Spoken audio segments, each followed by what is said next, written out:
Assalamualaikum warahmatullahi wabarakatuh. Kali ini saya akan membahas mengenai gulma perairan. Secara teritorial, wilayah pertumbuhan dari gulma dapat dibagi menjadi dua, yaitu wilayah daratan dan juga wilayah perairan. Gulma yang tumbuh di perairan merupakan gulma yang habitatnya asli di air, baik di air tawar maupun di air asin atau di laut. Adapun dampak keberadaan gulma di perairan, yang pertama dapat menurunkan kualitas air. Jika terlalu banyak gulma di suatu perairan tertentu, maka kadar karbon dioksidanya akan semakin tinggi dan kadar oksigennya akan semakin rendah.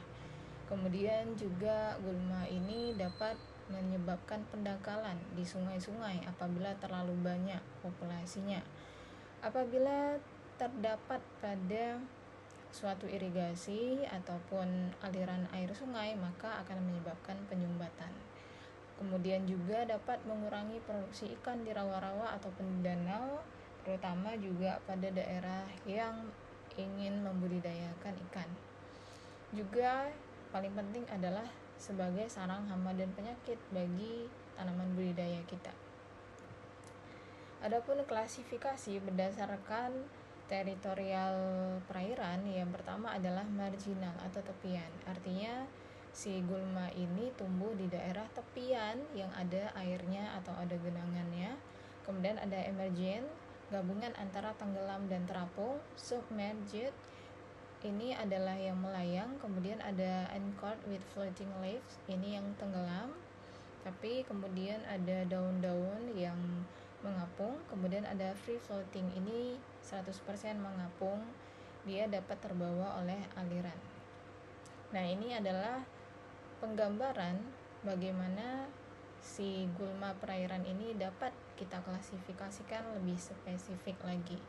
Nah, di sini ada yang terestrial, ini adalah yang di daratan. Jadi dia 100% di daratan.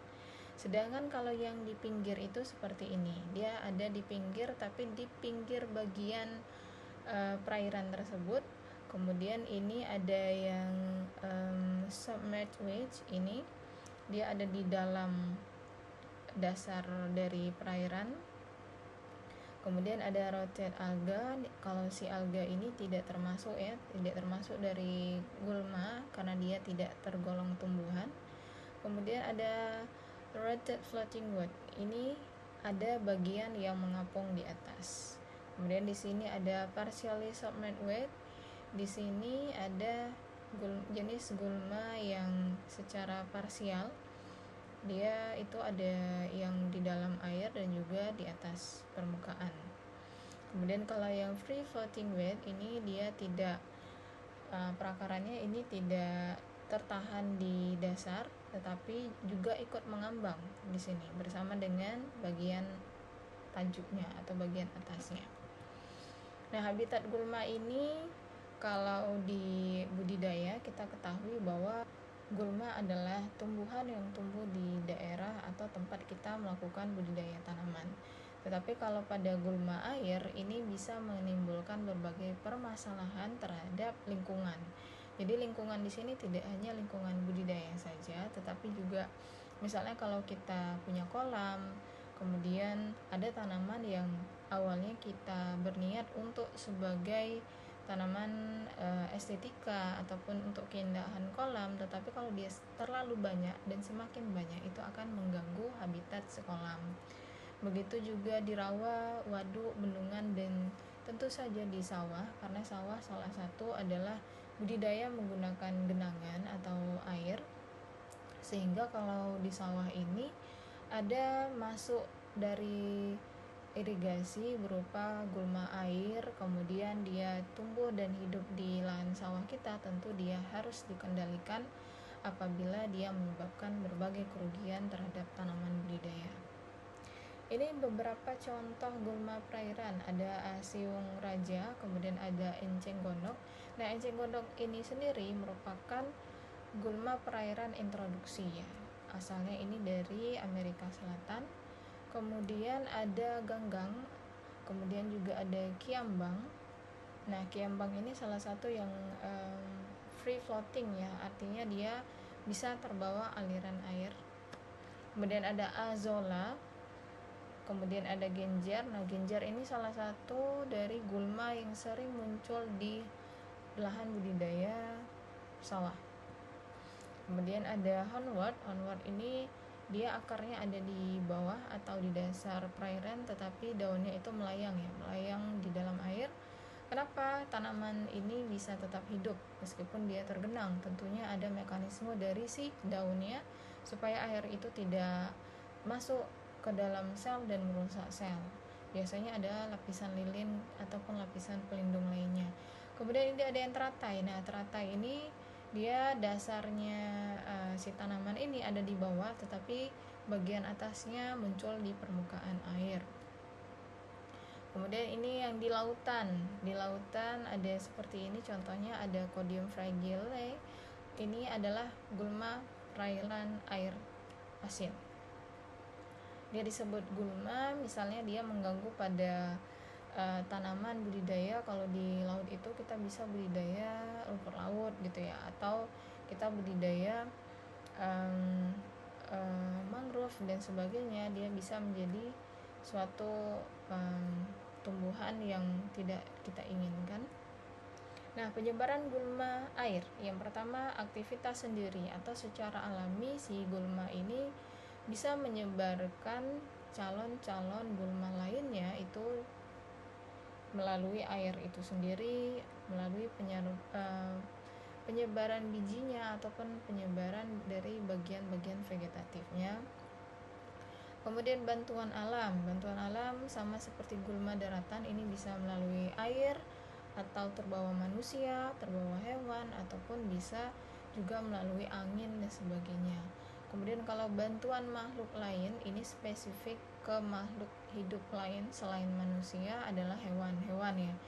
Bisa jadi hewan-hewan yang juga hidupnya di perairan, misalnya terbawa oleh bebek gitu ya, atau terbawa oleh pemangsa air yang tidak sengaja ya mangsa ikan tetapi kemudian terbawa gitu ya, misalnya burung mangsa ikan tetapi di tubuh ikannya ada biji gulma dan sebagainya, itu bisa terjadi. Oke, sekian yang bisa saya sampaikan. Ini beberapa referensi terutama dari gambar-gambar yang tadi. Untuk jenis gulma air ini sebenarnya sangat berpengaruh bagi kehidupan manusia pada umumnya, terutama juga untuk kualitas air kita. Jadi banyak sekali permasalahan yang disebabkan oleh gulma perairan, terutama di daerah-daerah seperti rawa ataupun danau ya. Karena terkadang untuk yang air tawar ini kita sangat membutuhkan sumber air, kemudian sumber air ini terganggu oleh si gulma ini. Adanya populasi yang sangat meledak dan juga harus kita tanggulangi dengan berbagai cara. Tetapi untuk gulma air tentunya cara yang paling efektif adalah secara fisik ya. Artinya kita mengambil si gulma ini jangan sampai dia terlalu banyak di dalam air ataupun kita hilangkan sekaligus. Nah, gulma yang berada di perairan ini sama seperti gulma yang di daratan, mereka bisa menyebarluaskan dirinya melalui biji, melalui propagol yaitu bagian yang vegetatif, bisa dari umbinya, bisa dari batangnya, bisa dari tunasnya dan sebagainya yang tersisa dan tertinggal. Untuk penyebarannya sendiri sebenarnya prediksi dari penyebarannya bisa kita ikuti melalui bagaimana arah air ataupun aliran air yang kita gunakan. Misalnya kalau untuk di sawah kita punya irigasi, dan irigasi air untuk irigasi sendiri kan harus bersih ya. Kebersihan di sini bisa jadi jangan sampai dia membawa calon bibit-bibit gulma yang akan masuk ke wilayah sawah kita. Apabila muncul ataupun ada gulma tersebut, itu harus segera ditanggulangi karena mereka bisa makin menyebar luas. Hal yang paling fatal adalah mereka bisa mengambil unsur hara. Itu tadi, kalau kita berikan pupuk, berikan air, mereka akan lebih cepat untuk memperbanyak dirinya. Jadi sebegitu pentingnya kita untuk mengetahui bahwa adanya gulma di perairan sehingga kita lebih mudah untuk mengendalikannya.